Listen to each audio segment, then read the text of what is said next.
Dear students, आपके अपने YouTube channel Kartik classes पर आपका एक बार फिर से वेलकम है।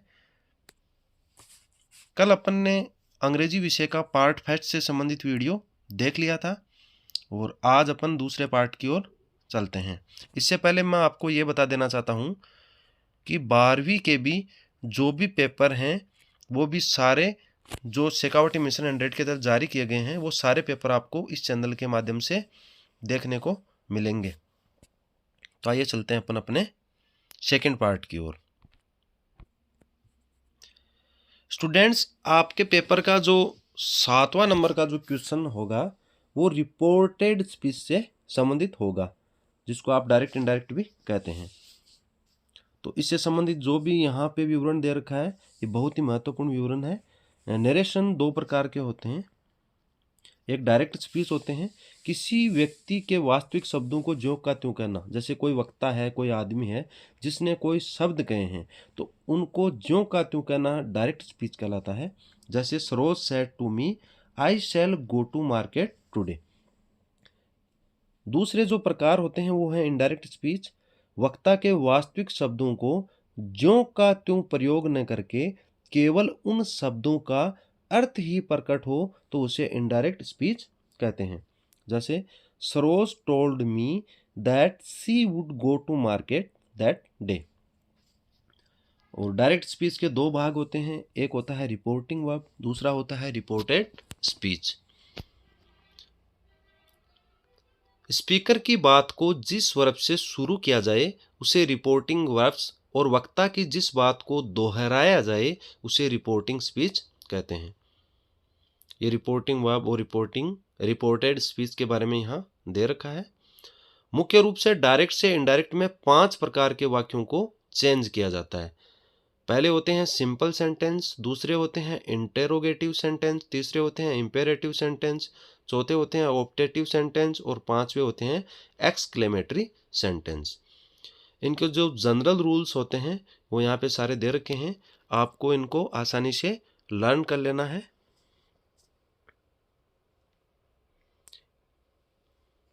फिर यहाँ पे देखने को मिलेगा आपको कि रिपोर्टिंग वर्ब में परिवर्तन किस प्रकार करते हैं।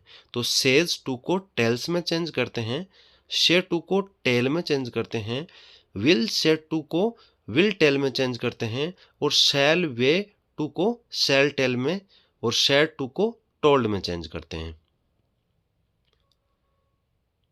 और रिपोर्टिंग वर्ब के बाद में टू ऑब्जेक्ट न दिया होने पर प्राय उसमें रिपोर्टिंग वर्ब में कोई परिवर्तन नहीं करते हैं और इसमें कनेक्टिव दैट का यूज अपन करते हैं।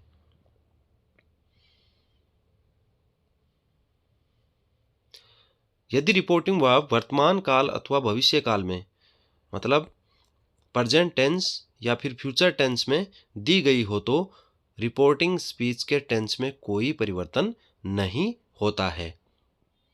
यहाँ ये कुछ एग्जाम्पल इसके दे रखे हैं।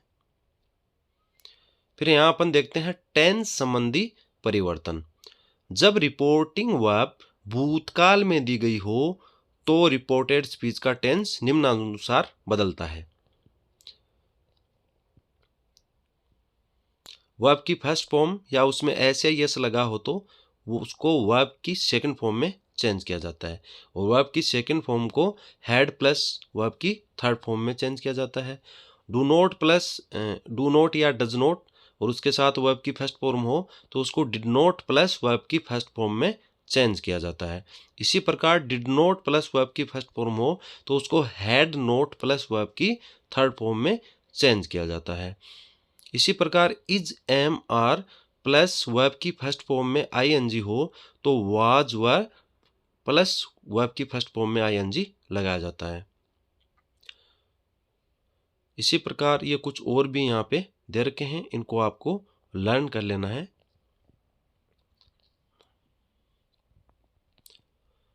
अब यहाँ पे कुछ एक्सेप्शंस भी दे रखे हैं, मतलब अपवाद दे रखे हैं। टेंस संबंधी परिवर्तन के निम्न एक्सेप्शंस होते हैं। यदि रिपोर्टेड स्पीच में कोई सार्वभौमिक सत्य, इसका मतलब होता है यूनिवर्सल ट्रूथ, ऐतिहासिक घटना हो, वैज्ञानिक तथ्य हो, परंपरा या रिवाज हो, कहावत आदि का भाव हो तो उसका टेंस नहीं बदलता है, चाहे रिपोर्टिंग वर्ब भूतकाल में ही क्यों ना हो। जैसे my father said 2 and 2 makes 4। तो ये वैज्ञानिक तथ्य है कि 2 और 2 तो हमेशा 4 ही होते हैं। तो my father said that 2 and 2 makes 4, इसलिए यहाँ पे रिपोर्टिंग वर्ब में कोई चेंज नहीं किया गया। इसी प्रकार he said India got freedom इन 1947, तो इसका भी होगा ही said that India got freedom इन 1947। इस प्रकार कुछ और भी एग्जाम्पल्स यहाँ दे रखे हैं, इन सभी को आपको लर्न कर लेना है।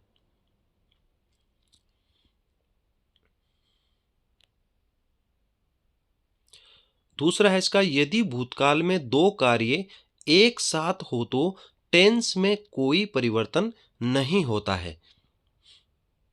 जैसे Ravi said when we started playing cricket it began to rain, तो इसका होगा Ravi said that when they started playing cricket it began to rain. तो यहाँ भी कोई टेंस में परिवर्तन नहीं हुआ है क्योंकि भूतकाल में दो कार्य एक साथ हो रहे हैं। इसी प्रकार रिपोर्टेड स्पीच में काल्पनिक शर्त का भाव होने पर उसका टेंस नहीं बदलता है। जैसे he said if I were a rich man I would build another Taj Mahal, he said that if he were a rich man he would build another Taj Mahal. तो यहाँ भी रिपोर्टिंग वर्ब का चेंज नहीं हुआ है। एक एग्जाम्पल यहाँ और दे रखा है, इसको भी आपको प्रैक्टिस करके लर्न कर लेना है। अब यहाँ पे अपन देख पा रहे हैं कि change in the adverbs of time place, समय सूचक या स्थान सूचक शब्दों में परिवर्तन अपन कैसे करते हैं। तो डायरेक्ट स्पीच में यदि नाउ है तो उसका इनडायरेक्ट स्पीच में देन कर देंगे। दिस का दैट, दीज का दोज, हेयर का देयर, एज का बिफोर, एज नहीं है ये अगो है, एजीओ, इसको आपको सही कर लेना। जस्ट का देन, दस का सो, कम का गो या फिर कम, टुडे का दैट डे, टू नाइट का दैट नाइट, यस्टरडे का द प्रीवियस डे या फिर हो जाएगा उसका द डे बिफोर। टुमारो का होगा द नेक्स्ट डे या फिर the following day, next day का होगा the following day, last week month year का हो जाएगा the previous week month year, next week month year का हो जाएगा the following week month year. इसी प्रकार द डे बिफोर यस्टरडे का हो जाएगा 2 days बिफोर। प्रोनाउंस में परिवर्तन, रिपोर्टेड स्पीच के फर्स्ट पर्सन के pronoun I, my, me, myself, mine, we, our, us, ourselves, इनमें क्या चेंज करते हैं।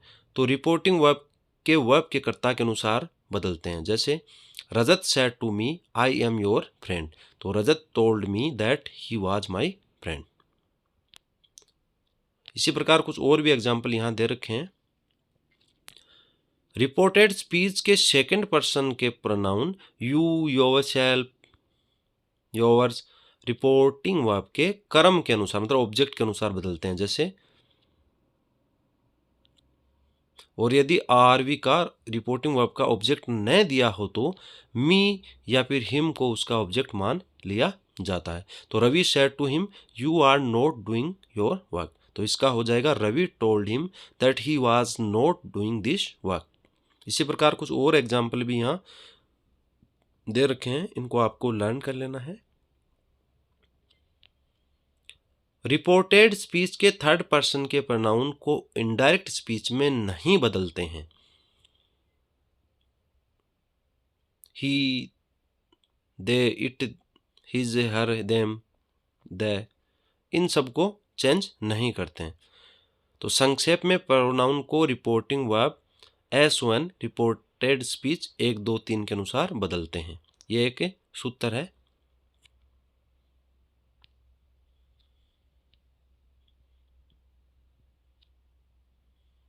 इसका मतलब होता है जो फर्स्ट पर्सन है वो सब्जेक्ट के अनुसार, सेकंड पर्सन है वो ऑब्जेक्ट के अनुसार और थर्ड पर्सन है वो नो चेंज। इसी प्रकार दूसरे जो टाइप्स हैं इसके वो है इंट्रोगेटिव सेंटेंसेज के किस प्रकार से अपन इनडायरेक्ट में चेंज करते हैं। तो इंटरोगेटिव सेंटेंस दो तरह से शुरू होते हैं, एक तो होते हैं हेल्पिंग वर्ब से, दूसरे होते हैं WH वर्ड से। तो जो हेल्पिंग वर्ब से शुरू होते हैं उसके अंदर सैड या फिर सैड टू को आस्क्ड या फिर इंक्वायर्ड में बदलते हैं। कंजक्शन यूज करते हैं, वो होता है इफ या वेदर, और कंजक्शन के बाद सब्जेक्ट का प्रयोग करते हैं। टेंस प्रोनाउन एडवर्ब में परिवर्तन करते हैं, और WH वर्ड से अगर शुरू हो रहा है तो उसके अंदर सैड सैड टू को आस्क्ड या इंक्वायर्ड में बदलते हैं। कंजक्शन उसी WH वर्ड को बनाते हैं। कंजक्शन के बाद हमेशा सब्जेक्ट का यूज करते हैं। टेंस प्रोनाउन एडवर्ब में परिवर्तन निम्नानुसार करते हैं, जो यहाँ पे एग्जाम्पल दे रखे हैं। जैसे Mohan said to me do you live here, तो इसका हो जाएगा Mohan asked me if I lived there. इसी प्रकार ये और भी एग्जाम्पल्स दे रखे हैं, इन सभी को आपको अच्छे से प्रैक्टिस करके लर्न कर लेना है।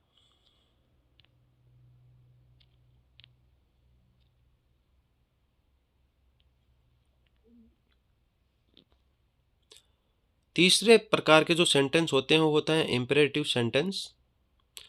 वे सेंटेंस जो ऑर्डर, एडवाइस, रिक्वेस्ट आदि का भाव प्रकट करते हैं इंपेरेटिव सेंटेंसेस कहलाते हैं। जैसे वर्ब की फर्स्ट फॉर्म से, या फिर डू नॉट प्लस वर्ब की फर्स्ट फॉर्म से, या फिर प्लीज काइंडली प्लस वर्ब की फर्स्ट फॉर्म से, या लेट से। इंपेरेटिव सेंटेंस को इनडायरेक्ट स्पीच में बदलने के जो नियम होते हैं वो यहाँ दे रखे हैं कि सैड और सैड टू को रिपोर्टिंग स्पीच के भाव के अनुसार ऑर्डर्ड, कमांडेड, एडवाइज्ड या रिक्वेस्टेड में बदलते हैं, और कनेक्टिव टू का यूज करते हैं।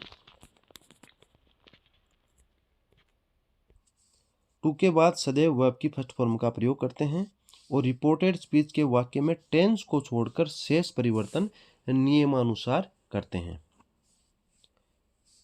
यहाँ पे कुछ एग्जाम्पल दे रखे हैं, जैसे he said to me do you work, तो इसका होगा he ordered me to do my work, क्योंकि यहाँ पे वो ऑर्डर दे रहा है इसलिए यहाँ पे ऑर्डर्ड आएगा। इसी प्रकार कुछ और एग्जाम्पल्स यहाँ दे रखे हैं। अब यहाँ पे जो ध्यान देने वाली बात है वो ये है कि वाक्य डू नॉट से शुरू होने पर रिपोर्टिंग वर्ब का वाक्य के भाव के अनुसार ऑर्डर्ड, एडवाइज्ड या रिक्वेस्टेड में बदलकर उस नोट प्लस टू को कंजक्शन के रूप में जोड़कर वाक्य को इनडायरेक्ट स्पीच में बदला जाता है। जैसे he said to me do not disturb me, तो इसका होगा he ordered me not to disturb me. इसी प्रकार दूसरा एग्जाम्पल भी यहाँ दे रखा है, इसको भी आपको लर्न कर लेना है।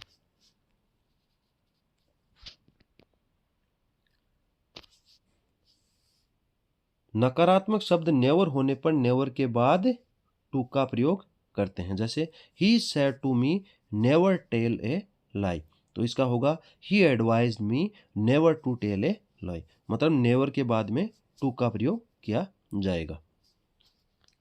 इसी प्रकार एक एग्जाम्पल यहाँ और दे रखा है।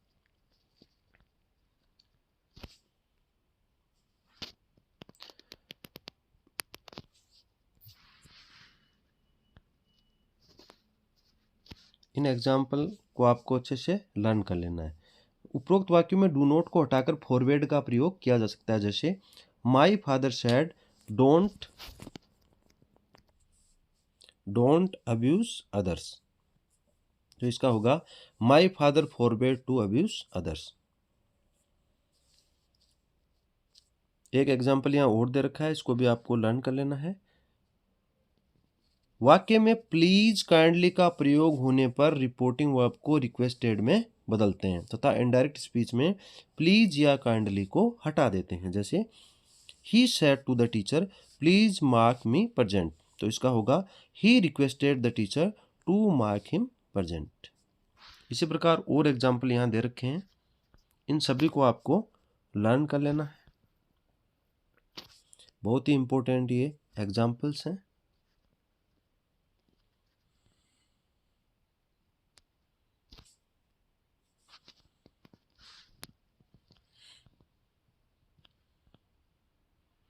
फिर यहाँ पे लेट्स से शुरू होने वाले सेंटेंस दे रखे हैं, इनके भी रूल्स यहाँ पे दे रखे हैं, इनको भी आपको लर्न कर लेना है।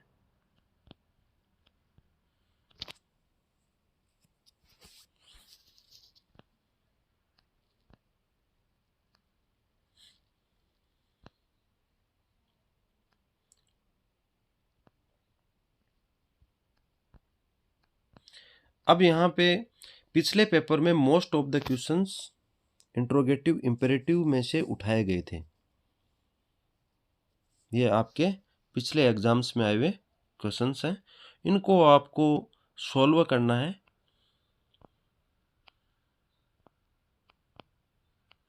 बहुत ही इंपॉर्टेंट ये क्वेश्चंस हैं।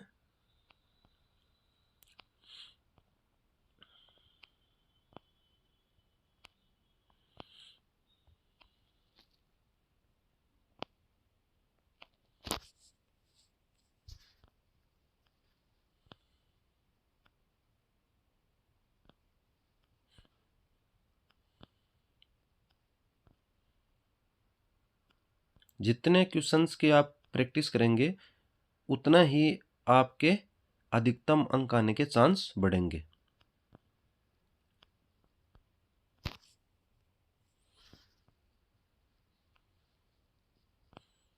यहाँ पे और क्वेश्चंस दे रखे हैं जो आपके एग्जाम्स में पूछे गए हैं, और इन सभी के आंसर्स यहाँ दे रखे हैं। तो आपको एक एक क्वेश्चन का उत्तर यहाँ देख लेना है। पहले आपको खुद सॉल्व करना है, उसके बाद अपने आंसर को रीचेक करना है। जहाँ मिस्टेक हो रही है वहाँ आपको सुधार करना है।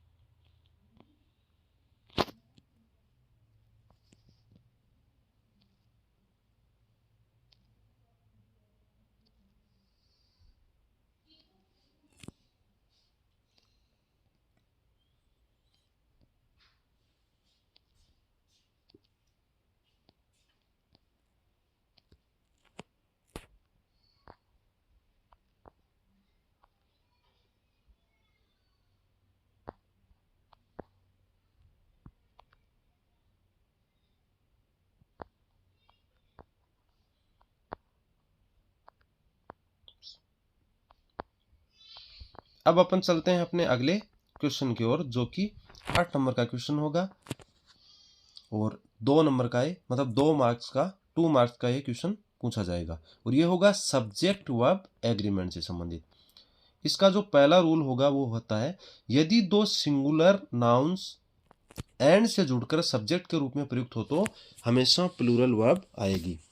For example, Ram and Mohan, यहाँ 2 सब्जेक्ट दे रखे हैं और दोनों नाउन हैं और एंड से इनको जोड़ा गया है, तो यहाँ पे प्लूरल वर्ब आर का यूज किया गया है।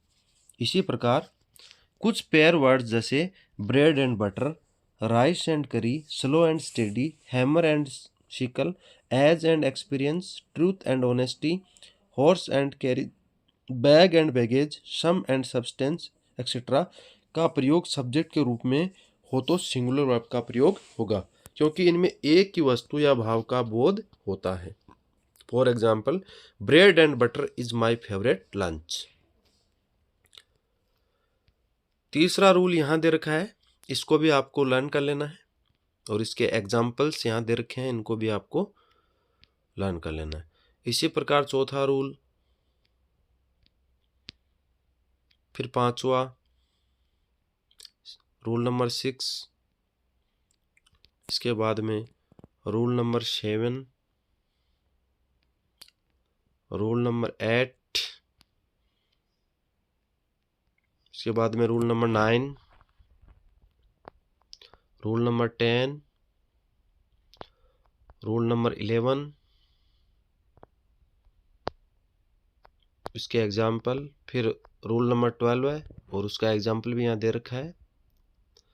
और ये बहुत ही इंपॉर्टेंट है कि कुछ नाउन दिखने में सिंगुलर होते हैं लेकिन अर्थ में प्लूरल होते हैं, जैसे dozen, 100, million, cattle, people, score, 1000, gentry, police, alphabet, infantry, offspring etcetera. तो जैसे इसका एग्जाम्पल दे रखा है, the cattle are grazing in the field. ये दिखने में आपको सिंगुलर लग रहा है लेकिन ये प्लूरल है, मवेशी खेत में चर रहे हैं।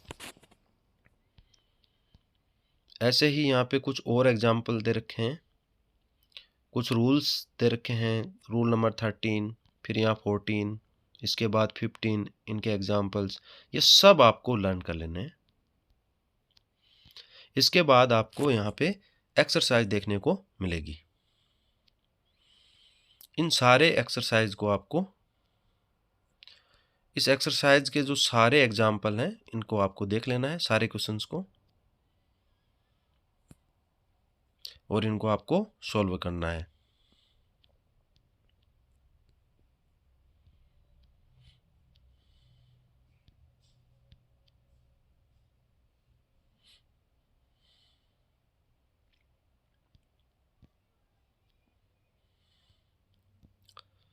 बहुत ही अच्छी तरह के यहाँ 51 क्वेश्चंस दे रखे हैं। इसके बाद इनके आंसर्स भी यहाँ दे रखे हैं। तो सबसे पहले आपको इन क्वेश्चंस को हल कर लेना है, उसके बाद इनके आंसर को देख के आपके आंसर को चेक कर लेना है। जहाँ गलती हो रही है उसको सुधारने का प्रयास करना है। जो अपना अगला क्वेश्चन है वो क्वेश्चन नंबर 9, वो वॉइस से संबंधित है, एक्टिव वॉइस, पैसिव वॉइस। तो वर्ब के उस रूप को वॉइस कहते हैं जिसमें यह स्पष्ट हो कि सब्जेक्ट कार्य कर रहा है या सब्जेक्ट गौण है तथा कार्य महत्वपूर्ण है। जैसे Narendra writes a letter, subject कुछ कर रहा है, यहाँ पे नरेंद्र नाम का आदमी है, वो पत्र लिखता है, तो नरेंद्र काम कर रहा है।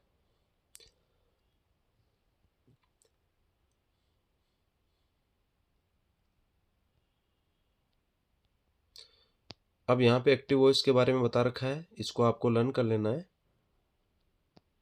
इसी प्रकार पैसिव वॉइस के बारे में बता रखा है। अब असर्टिव सेंटेंस हैं, उनकी पैसिव वॉइस बनाने के जो नियम है वो यहाँ दे रखे हैं। बेसिक नियम अपन देख लेते हैं।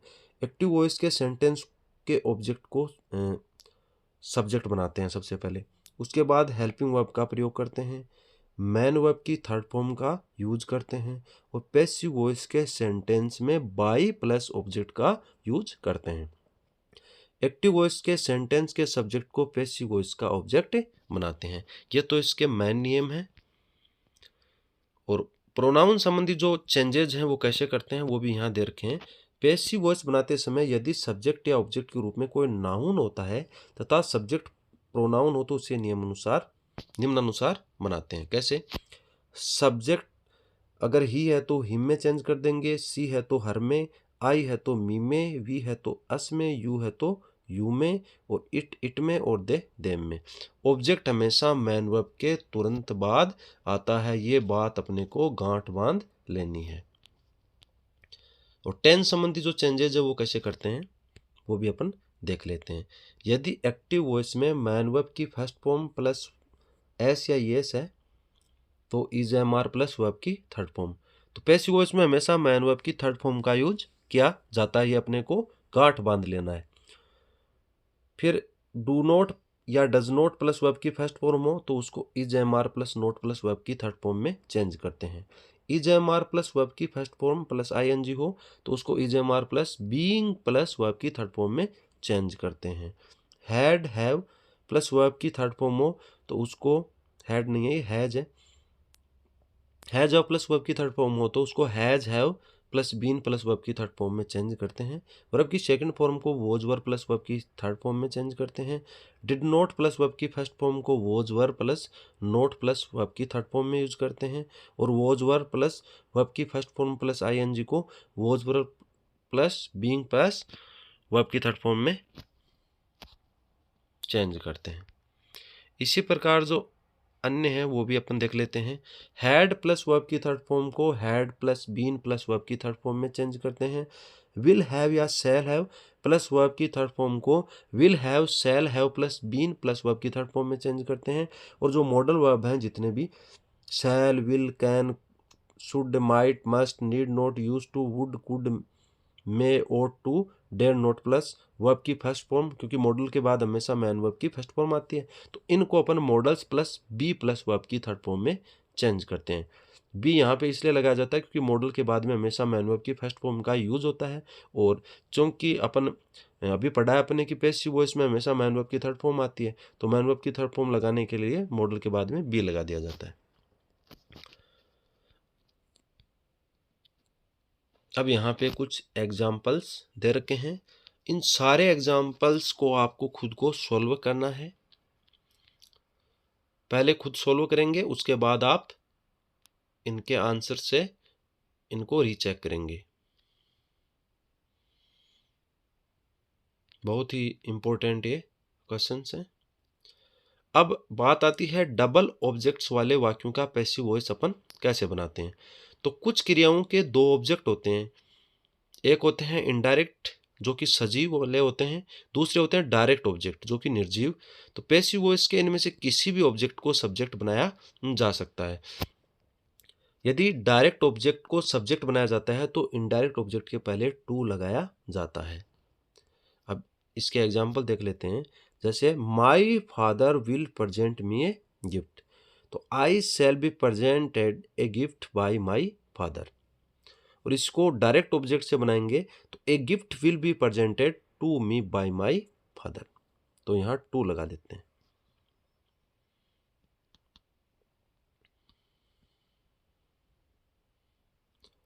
इसी प्रकार एक एग्जाम्पल यहां और दे रखा है, दूसरा एक और नीचे और दे रखा है, the cow gives us milk. इसके भी दोनों तरीके से पैसिव वॉइस बना रखे हैं।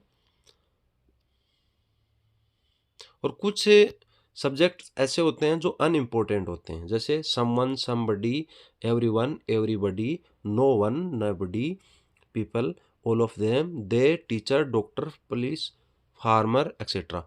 इनको पैसिव वॉइस में बाई प्लस ऑब्जेक्ट के रूप में नहीं लिखा जाता है। जैसे people speak English all over the world, तो इसका होगा English is spoken all over the world.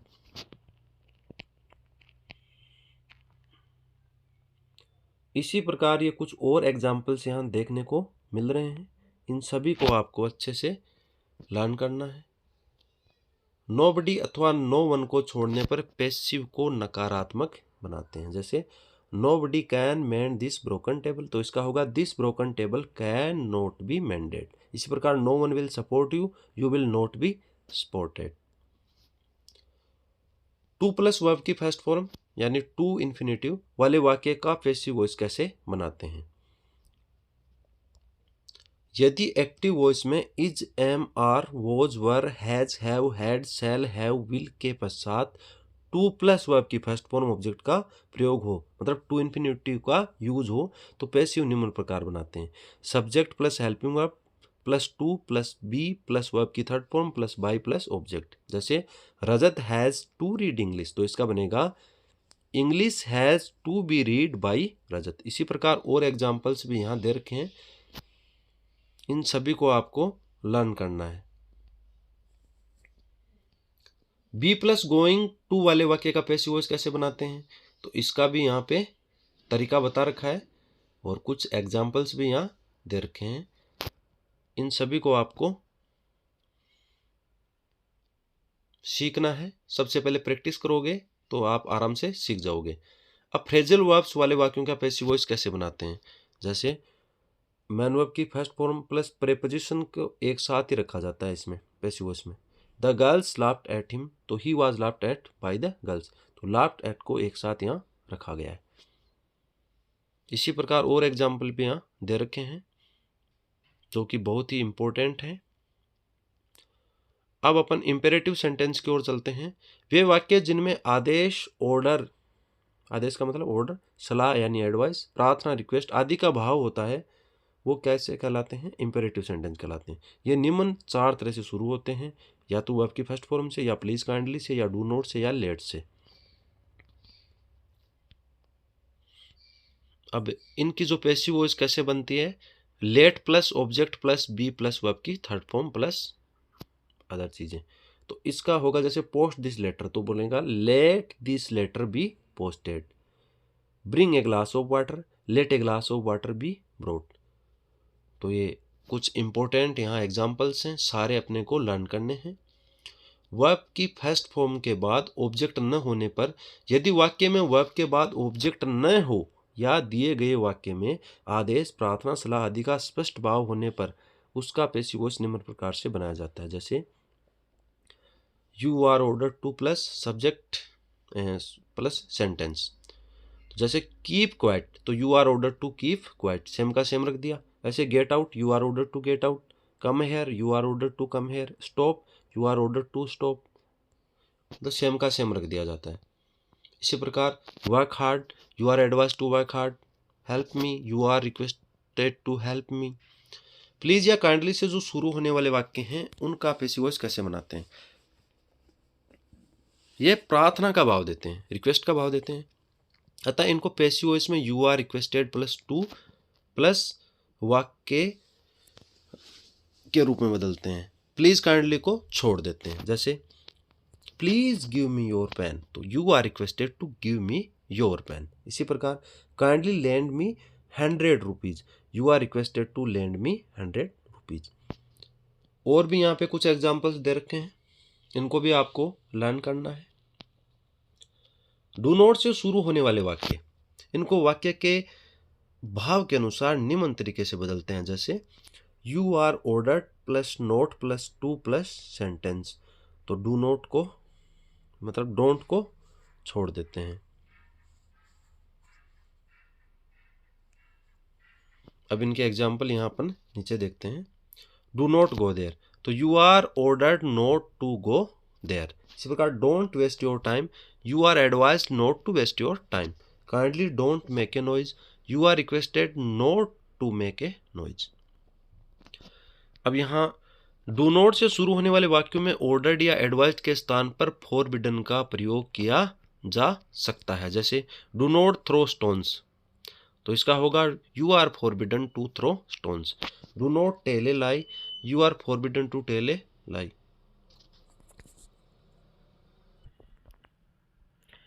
इसी प्रकार यहाँ पे let plus object plus not be plus verb की थर्ड फॉर्म वाले सेंटेंस भी दे रखे हैं। इन सब के पैटर्न को आपको याद कर लेना है।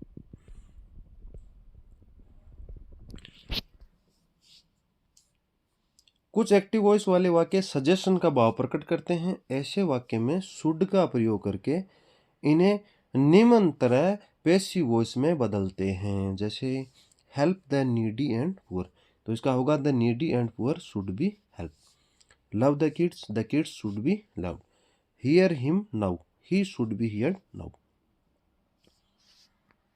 अब अपन चलते हैं इंटरोगेटिव सेंटेंस की ओर। इनके पैसिव वॉइस भी निम्न प्रकार से बनते हैं।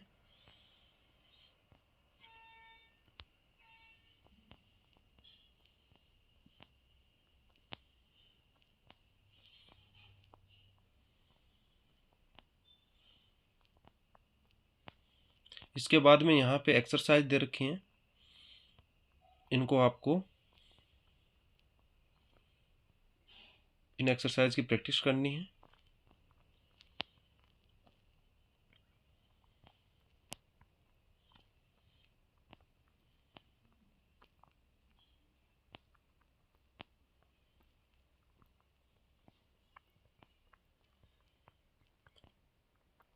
काफ़ी सारे एग्जाम्पल्स यहाँ दे रखे हैं।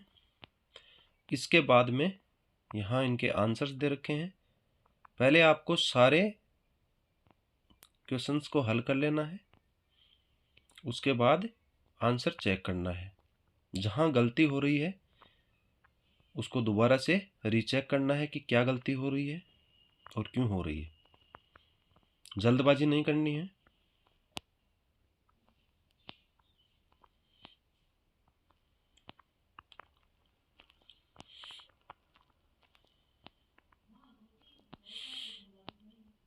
सारे आंसर्स आपको अच्छे से देख लेने हैं। अब जो आपका क्वेश्चन नंबर 10, 1 नंबर का क्वेश्चन आएगा, ये 1 मार्क्स का फ्रेमिंग क्वेश्चन, कि किस प्रकार बनते हैं, सारी जानकारी यहाँ पे आपको दे रखी है।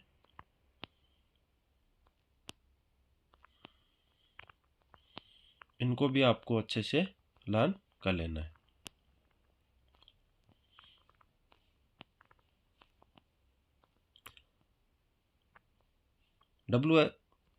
हु से क्वेश्चंस बनाते समय प्रश्न पत्र में दिए गए वाक्य के सब्जेक्ट को हटा देते हैं और उस सब्जेक्ट की जगह हु लगा देते हैं और पूरा वाक्य उतार देते हैं। जैसे राहुल टीचेज सोशल साइंस, तो इसका होगा हु टीचेज सोशल साइंस।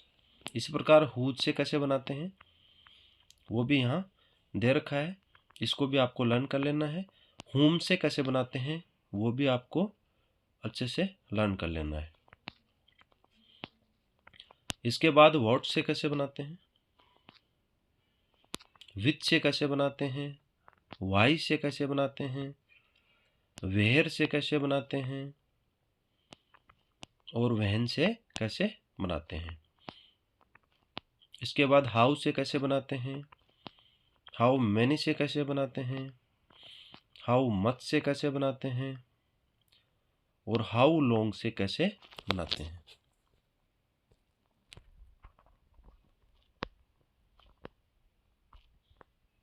इसके बाद यहाँ पे कुछ क्वेश्चंस दे रखे हैं, इनकी आपको प्रैक्टिस करनी है।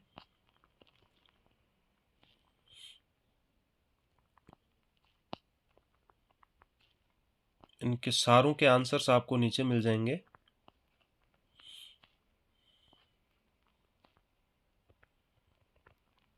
बहुत ही महत्वपूर्ण क्वेश्चंस हैं, इन सब को आपको सॉल्व करना है।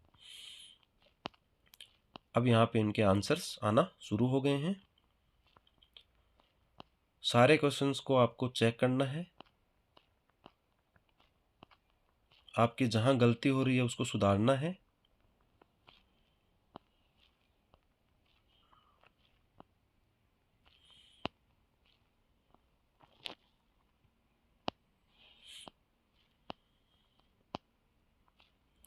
अब यहाँ क्वेश्चन टैग वाले दे रखे हैं, इनके रूल्स दे रखे हैं, इनको भी आपको लर्न करना है।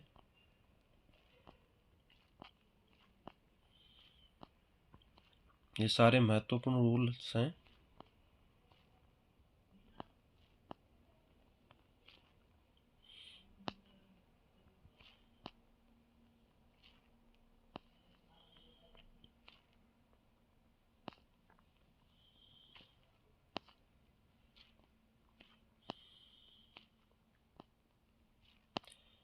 अब यहाँ पे एक्सरसाइज दे रखी है, इनका सॉल्यूशन आपको नीचे देखने को मिलेगा। इससे पहले आपको सारे क्वेश्चंस को सॉल्व करना है, फिर आपका आंसर आपको चेक करना है, जहां गलती हो रही है उसको आपको सुधारना है।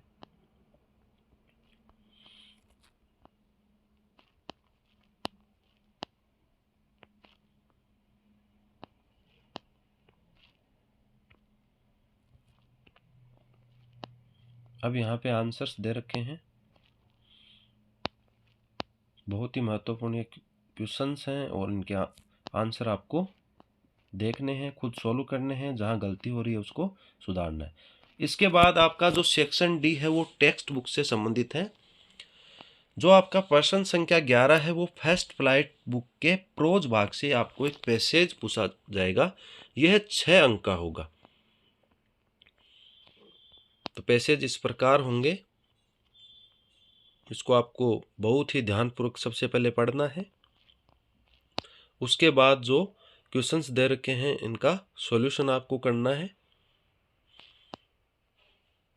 इसी प्रकार ये दूसरा पैसेज भी यहाँ दे रखा है। जिस प्रकार के एग्जाम्पल्स यहाँ दे रखे हैं वैसे ही क्वेश्चंस आपके एग्जाम में आएंगे। पैटर्न पूरा यही का यही रहेगा। अब अपन चलते हैं तीसरे पैसेज की ओर। इसके क्वेश्चंस यहाँ आपको देखने को मिल रहे हैं। इसी प्रकार अपन चौथे पैसेज की ओर चलते हैं।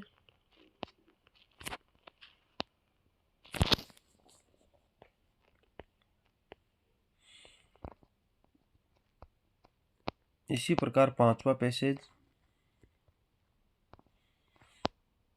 इसी प्रकार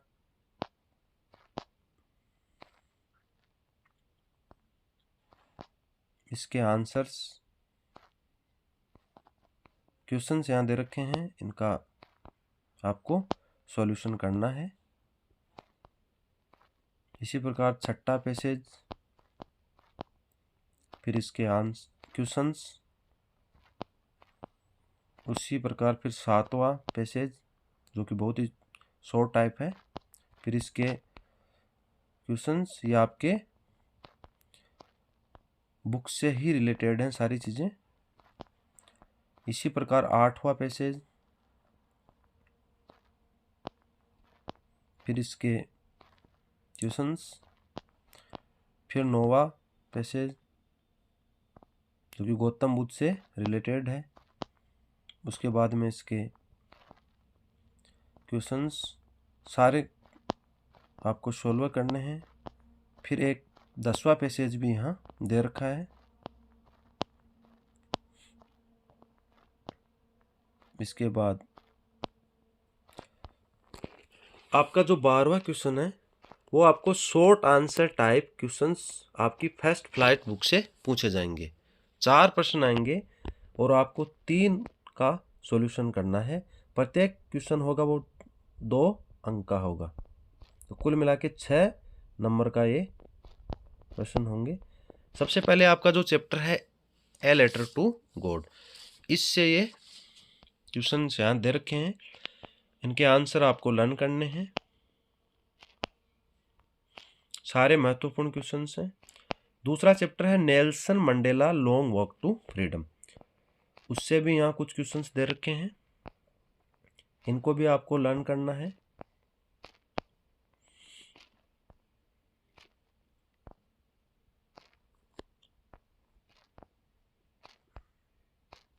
फिर 2 स्टोरीज अबाउट फ्लाइंग, इसके भी कुछ इंपॉर्टेंट क्वेश्चंस यहाँ दे रखे हैं, इनको भी आपको सॉल्व करना है।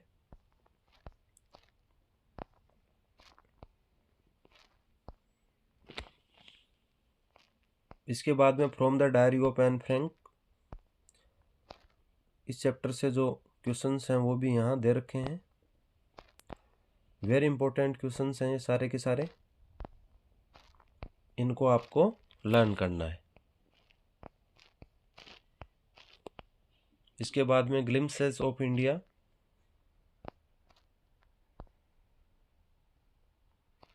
इस चैप्टर से जो भी क्वेश्चन बनते हैं इंपॉर्टेंट क्वेश्चंस वो सारे यहाँ दे रखे हैं।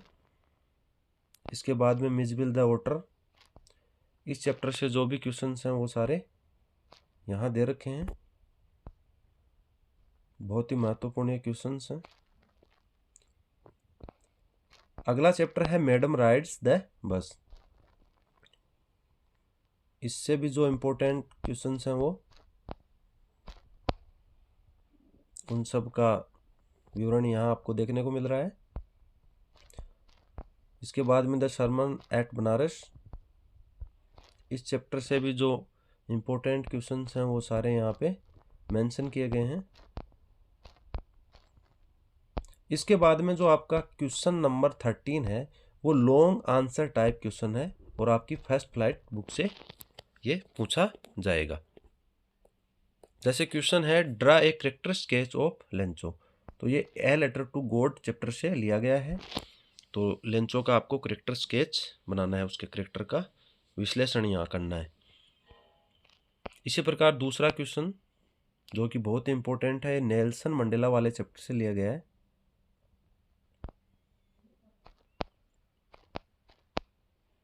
यही नेल्सन मंडेला से एक क्वेश्चन और दे रखा है, इसका भी आपको आंसर लर्न करने का प्रैक्टिस करना है। इसी प्रकार फर्स्ट फ्लाइट वाला जो चैप्टर है उससे ये क्वेश्चन दिया गया है। आपके एग्जाम में जो भी क्वेश्चन पूछा जाएगा उसके आगे आपको संबंधित चैप्टर का नाम भी दिया जाएगा।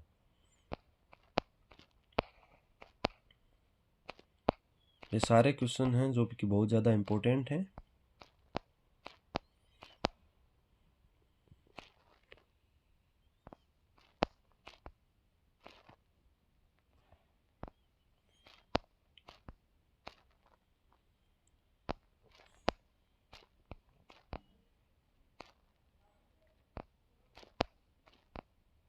सारे के सारे क्वेश्चंस बहुत ही इम्पोर्टेंट हैं।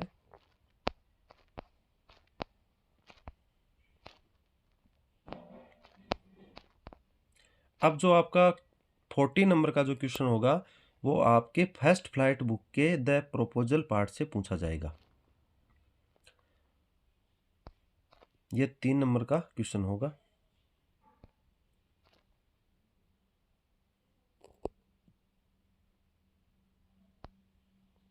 चालीस वर्ड्स में आपको 40 वर्ड्स में इसका आंसर देना है। 3 मार्क्स का ये क्वेश्चन होगा। तो इस पार्ट के जो इम्पोर्टेंट जो भी क्वेश्चंस बनते हैं वो सारे यहाँ पे मेंशन किए गए हैं।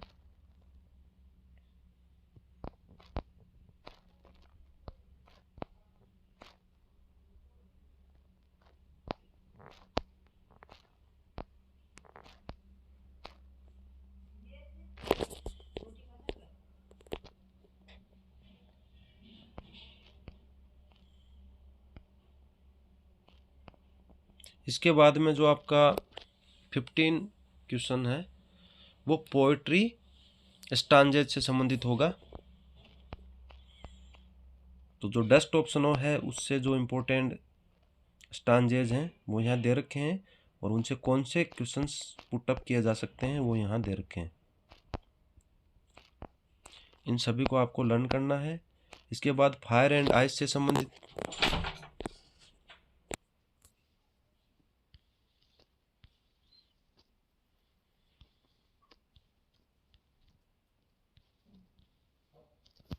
इसके बाद में a tiger in the zoo chapter से दिए गए हैं पोएम से।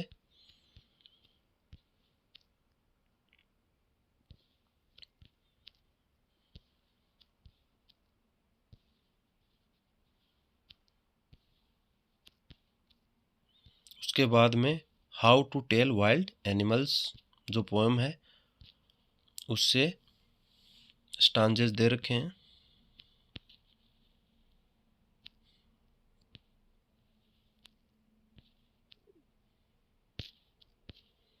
उसके बाद में द बॉल पोएम से।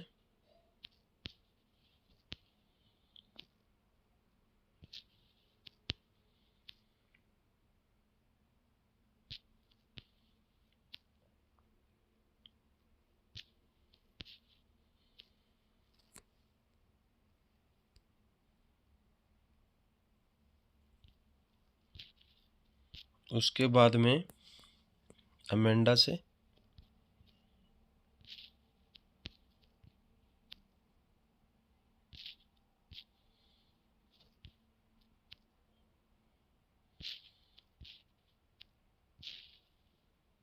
उसके बाद में द ट्रीज से।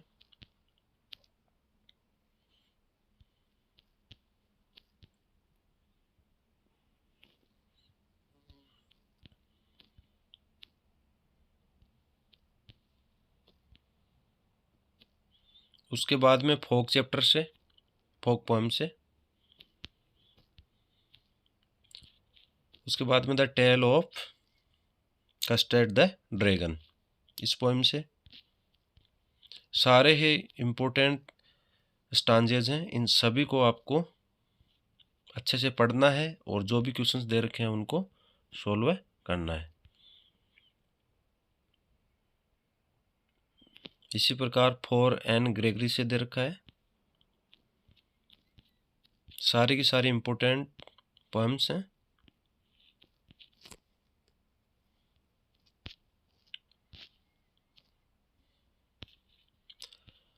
अब जो अगला आपका क्वेश्चन है वो जो 16 नंबर का क्वेश्चन पूछा जाएगा आपको वो शॉर्ट आंसर टाइप क्वेश्चन होगा और पोएट्री से पूछे जाएंगे। 2 क्वेश्चन पूछे जाएंगे, 2 अंक का होगा। तो यहाँ कुछ जो बहुत ही इम्पोर्टेंट क्वेश्चंस हैं वो दे रखे हैं, इनके आंसर्स आपको लर्न करने हैं।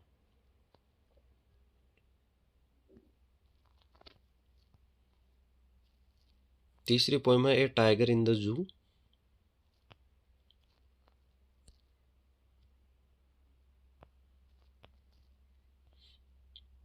चौथी है how to tell wild animals.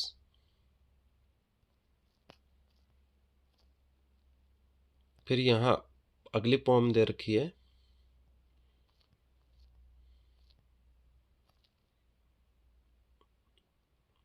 यह मेंढा वाली पोएम है, इसके महत्वपूर्ण क्वेश्चंस यहाँ दे रखे हैं। इसके बाद में द ट्रीज वाली पोएम से महत्वपूर्ण क्वेश्चंस यहाँ दे रखे हैं। इसके बाद में फोग वाला पोएम। उसके बाद the tale of custard dragon वाला, फॉर एन ग्रेगरी वाला,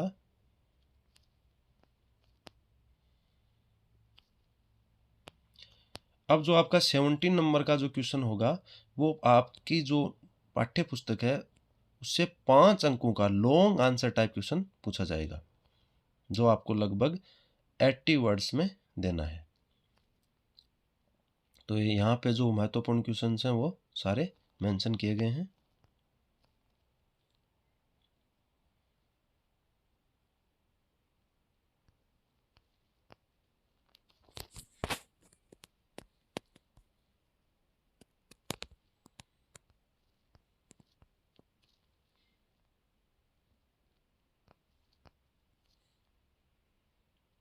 द मिडनाइट विजिटर चैप्टर से,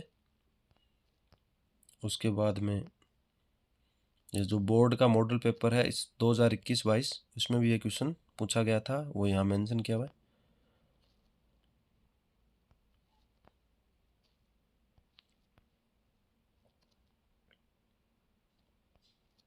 उसके बाद में फुटप्रिंट्स विदाउट फीट वाला,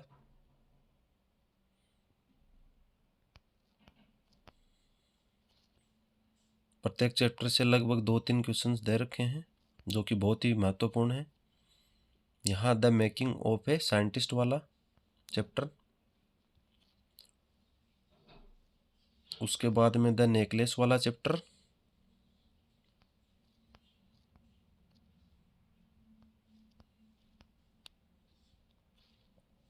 इसके बाद में भोली वाला चैप्टर,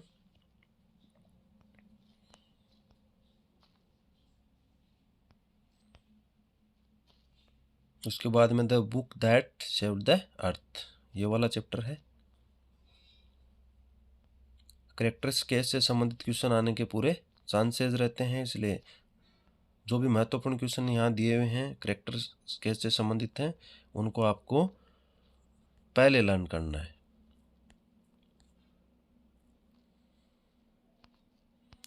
अब जो आपका 18वां जो क्वेश्चन होगा वो पाठ्य पुस्तक से 2-2 अंकों के 2 शॉर्ट आंसर टाइप क्वेश्चंस पूछे जाएंगे जिनका उत्तर लगभग आपको 20 वर्ड्स में देना है।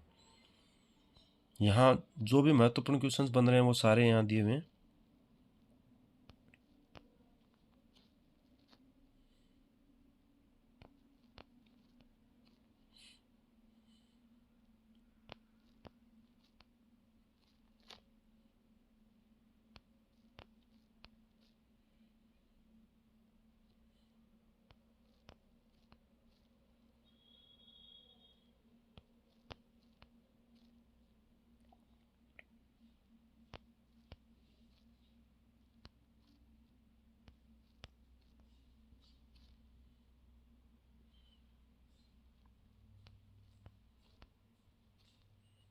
यहाँ पे फुटप्रिंट्स विदाउट फीट वाला चैप्टर है, इससे महत्वपूर्ण क्वेश्चन दिए हुए हैं।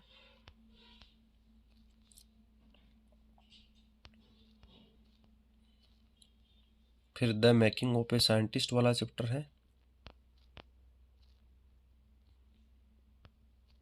फिर द नेकलेस वाला चैप्टर है,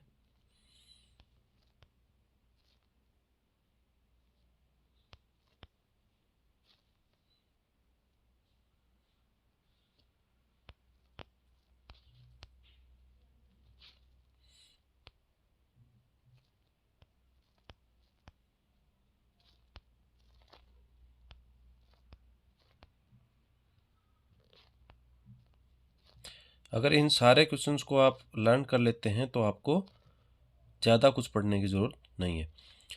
तो अपना 90 नंबर का जो क्वेश्चन पूछा जाएगा वो एक एक अंक के 3 ऑब्जेक्टिव टाइप के प्रश्न होंगे, मतलब बहुविकलात्मक प्रश्न होंगे। तो ये जो सारे महत्वपूर्ण क्वेश्चन हैं वो यहाँ मेंशन किए गए हैं, इन सब को आपको लर्न कर लेना है।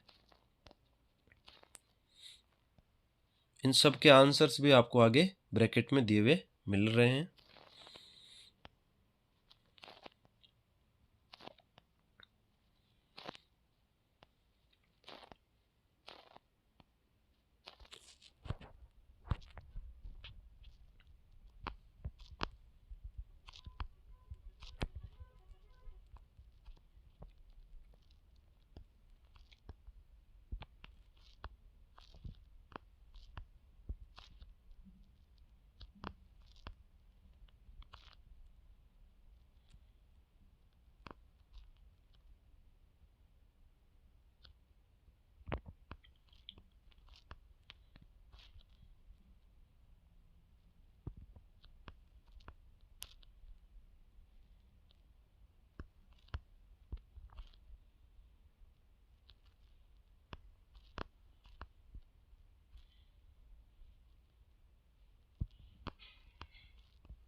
सारे क्वेश्चंस ऑब्जेक्टिव टाइप के हैं। अगर इन सभी का सॉल्यूशन आपने कर लिया और इनको लर्न कर लिया तो आपका एग्ज़ाम में आसानी से काम चल जाएगा।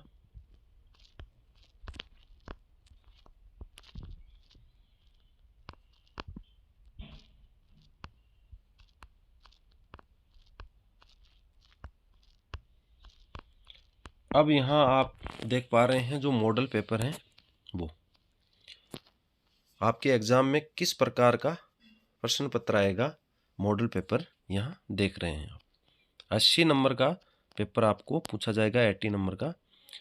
तो सबसे पहले जो सेक्शन ए है वो रीडिंग से संबंधित होगा। इसमें आपको अनसीन पैसेज देखने को मिलेगा। इसके फिर क्वेश्चंस आपको देखने को मिलेंगे। प्रत्येक क्वेश्चन एक एक नंबर का होगा। इन सब का सॉल्यूशन आपको करना है।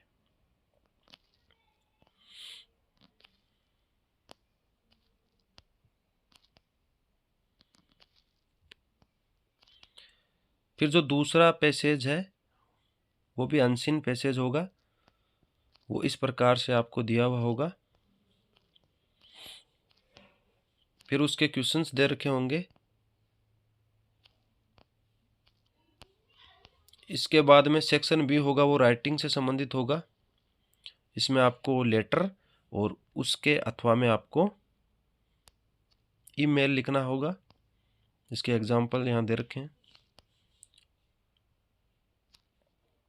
इसके बाद में स्टोरी वाला क्वेश्चन पूछा जाएगा। उसके बाद में पैराग्राफ, जिसको देख करके आपको लगभग 80 वर्ड्स में विवरण लिखना है, या फिर आपको पैराग्राफ जैसे दिवाली पे यहाँ पूछ रखा है वैसे भी पूछ सकते हैं। फिर आपका अगला सेक्शन सी है वो ग्रामर से संबंधित होगा, जिसमें सबसे पहले आपको टेंस से रिलेटेड क्वेश्चंस पूछे जाएंगे। 4 नंबर के क्वेश्चन ये होंगे, 4 मार्क्स के। उसके बाद में डायरेक्ट इनडायरेक्ट से संबंधित, जो कि आपके 2 नंबर के होंगे। उसके बाद में सब्जेक्ट और एग्रीमेंट वाले, वो भी 2 नंबर के पूछे जाएंगे। उसके बाद में पैसिव वॉइस से संबंधित 2 नंबर के ये प्रश्न पूछते हैं। उसके बाद में क्वेश्चन टैग वाले, एक फ्रेम क्वेश्चन का और एक क्वेश्चन टैग का। अब अपन सेक्शन डी में चलते हैं। तो आपकी टेक्स्ट बुक से आपको पैसेज पूछा जाएगा। पैसेज दे रखा होगा, उससे आपको क्वेश्चन आंसर, जो क्वेश्चन दे रखे हैं उनका आंसर देना होगा।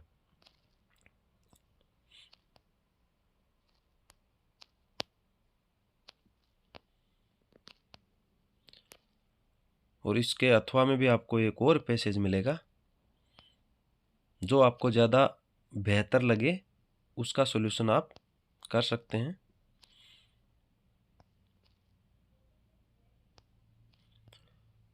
इसमें कुछ क्वेश्चंस आपको ऑब्जेक्टिव टाइप के भी मिलेंगे, जिससे आपको ज़्यादा समस्या नहीं होगी। फिर जो अगला क्वेश्चन है 12वां क्वेश्चन, यहाँ 4 क्वेश्चंस दे रखे हैं, उनमें से आपको किन्हीं 3 का उत्तर देना होगा। प्रत्येक क्वेश्चन 2 नंबर का होगा।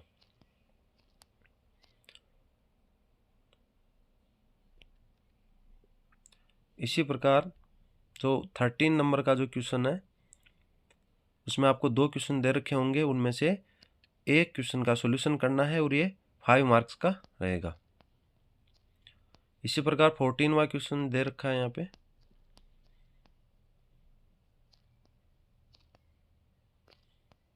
सारे क्वेश्चंस आपको लर्न करने हैं और जिस प्रकार से आप एग्जाम हॉल में बैठे हो वैसे ही इन सब के आंसर देने का आपको प्रयास करना है। अब जो अगला मॉडल पेपर है वो भी अपन देख लेते हैं। सबसे पहले रीडिंग का पोर्शन यहाँ पे दे रखा है। फिर उनके क्वेश्चंस दे रखे हैं।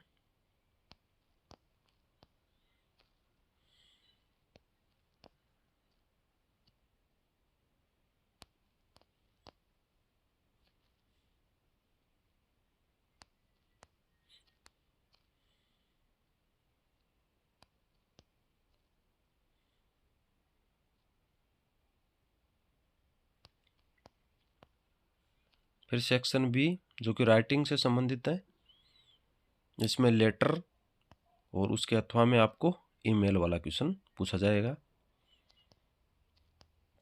इसके बाद स्टोरी वाला,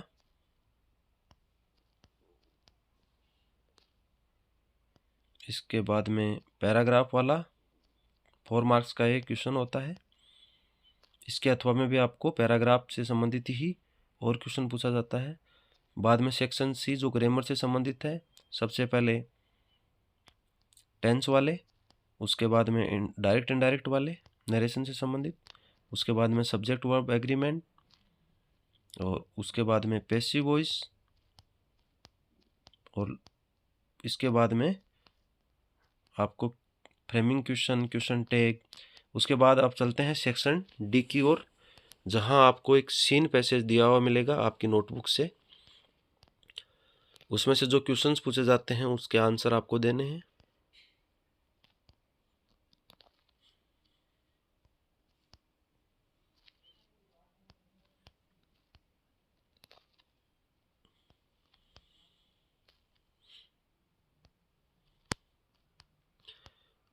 अब जो 12वां क्वेश्चन है, 4 क्वेश्चन दिए हुए मिलेंगे, उनमें से 3 का आंसर देना है। 6 नंबर का 6 मार्क्स का टोटल ये क्वेश्चन होता है। इसके बाद में जो लॉन्ग टाइप जो क्वेश्चन है वो है, अथवा में क्वेश्चन पूछा जाएगा, 2 में से किसी एक का आपको आंसर देना है। 5 मार्क्स का होता है, 5 मार्क्स का। उसके बाद में शॉर्ट टाइप क्वेश्चंस, शॉर्ट नहीं है ये, लॉन्ग टाइप ही है। उसके बाद में और एग्जाम्पल, सारे क्वेश्चंस यहाँ दे रखे हैं, इन सबको आपको लर्न करना है। आपका जो एग्जाम का पैटर्न है वो पूरा इसी प्रकार रहेगा। इनके आंसर्स भी यहाँ दिए हुए हैं। इन आंसर्स को आपको याद कर लेना है।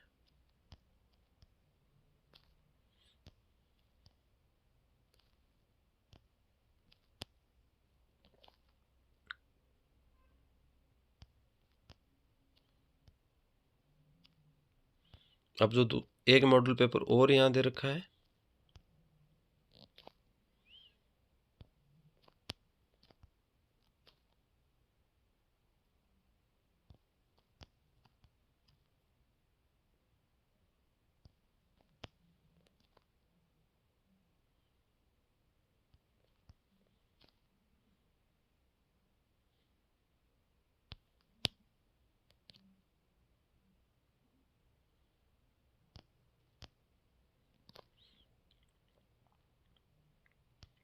मॉडल पेपर का जो पैटर्न है वो सेम आपके एग्जाम में जैसा पैटर्न पूछा जाएगा उसी प्रकार से है। यहाँ स्टोरी वाला क्वेश्चन आ गया, वो भी आपको अथवा में पूछा जाता है। 2 स्टोरी दी हुई होती हैं, उनमें से किसी एक को आपको स्टोरी के रूप में लिखना होता है। फिर ये ग्रामर वाले क्वेश्चन आ गए।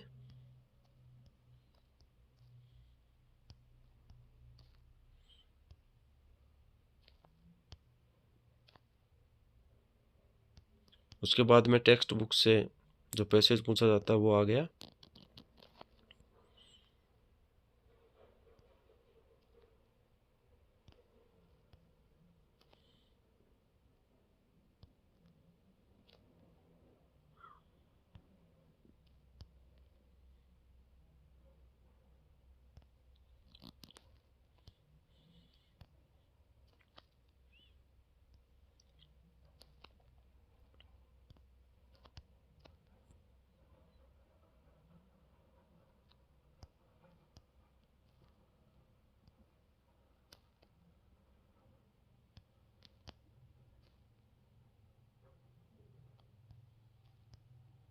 सारे के सारे क्वेश्चंस को आपको अच्छे से पढ़ना है, उसके बाद उसका आंसर देना है।